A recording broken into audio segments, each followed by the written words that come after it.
भारतीय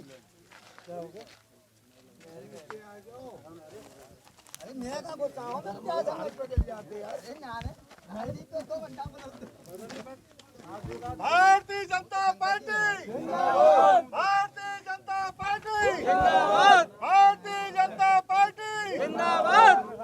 बातचीत करने के लिए यहाँ से भाजपा प्रत्याशी लाल सिंह आर्य जी हैं। आपको बता दें कि ये भारतीय जनता पार्टी के राष्ट्रीय अनुसूचित मोर्चा के राष्ट्रीय अध्यक्ष भी हैं। क्या माहौल देख रहे हैं? चुनाव अब तो नजदीक आ रहा है, कैसा माहौल है क्षेत्र में? अब की बार के चुनाव में मैं नहीं लड़ रहा, मेरे रूप में भारतीय जनता पार्टी के लिए और मेरे लिए गोहद की जनता चुनाव लड़ रही है। पिछले 5 साल पहले गोहद की जनता ने बड़े विश्वास के साथ कांग्रेस को जिताया था, लेकिन 5 साल इस गोहद विधानसभा क्षेत्र में एक भी काम का उद्घाटन शिलान्यास नहीं हुआ। सारी योजनाएं बंद हो गई। जो कुछ केंद्र सरकार की और शिवराज जी की योजना वही लागू हुई, और इसलिए अब की बार के चुनाव में भारतीय जनता पार्टी जनता के आशीर्वाद से विजयश्री प्राप्त करेगी।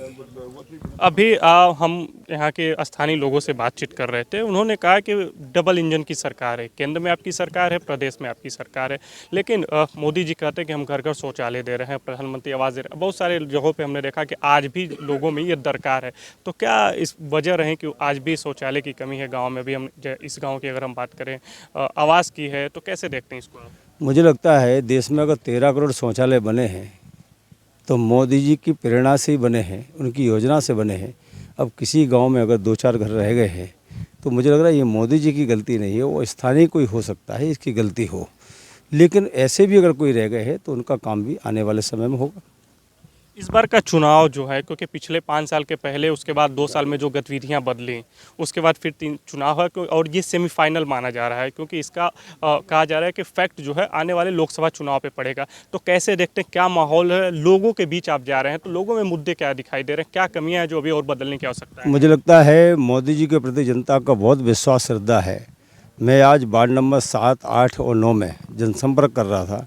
एक बुजुर्ग महिला जिनको दिखाई भी नहीं दे रहा था, मैंने उनके पैर छुए, हमने अम्मा को है, हमने कि लाल सिंह आ रहे, कमल के फूल को वोट दोगी? सुनाई नहीं दिया तो उन्होंने कहा हम तो मोदी को देंगे। बताइए, 90 साल की बुजुर्ग। मोदी जी ने जिस ईमानदारी के साथ केंद्र की सरकार चलाई है, बिना घोटाले की सरकार चलाई है, और पहली बार मोदी के नेतृत्व में लोगों को योजनाएं मिल रही है, चाहे आयुष्मान हो, चाहे नल जल योजना, जैसे यहाँ के लिए 75 लाख की योजना मंजूर सिंचाई की हो गई है, चाहे शौचालय हो, चाहे फ्री अनाज हो, चाहे मकान बनाने का मामला हो, चाहे 6000 किसान के खाते में डालने का मामला हो। ये कांग्रेस भी कर सकती थी, लेकिन कांग्रेस की नीयत अच्छी नहीं थी। इस कारण से योजनाएं बनती थी और कांग्रेस के नेताओं के जेब में चली जाती थी। आपकी विधानसभा की बात करें तो पिछला जो चुनाव हुआ 2020 में, मार्जिन जो कांग्रेस और भाजपा का रहा वो काफ़ी कम रहा है, 12 वोटों का मार्जिन। तो इस बार मार्जिन को मद्देनजर संगठन के दृष्टिकोण से और आपकी तैयारी कैसी है?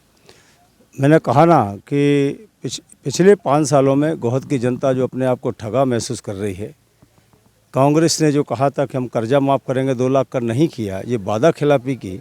बेरोजगारों को भत्ता नहीं दिया, ये वादा खिलाफी की। संबल योजना बंद कर दी, ये गरीबों के खिलाफ कदम उठाया। और पिछले 5 वर्षों में कांग्रेस का कोई नेता इस गोहद विधानसभा में पूछने वाला नहीं था, जनता भटक रही थी, और इसलिए जनता में कांग्रेस के प्रति आक्रोश है।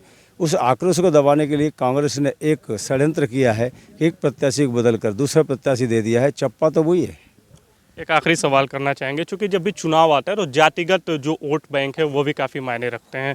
टिकट की घोषणा के बाद कहा जा रहा था कि विधानसभा क्षेत्र में कुशवाहा समाज के प्रति कुछ नाराजगी, अब वो नाराजगी कैसी है, दूर कर लिया आपने क्योंकि चुनाव? मुझे लगता है व्यक्तिगत नाराजगी कोई नहीं है, क्योंकि मैंने पिछले 25 सालों में श्रद्धा और सम्मान दिया है, विकास भी किया है।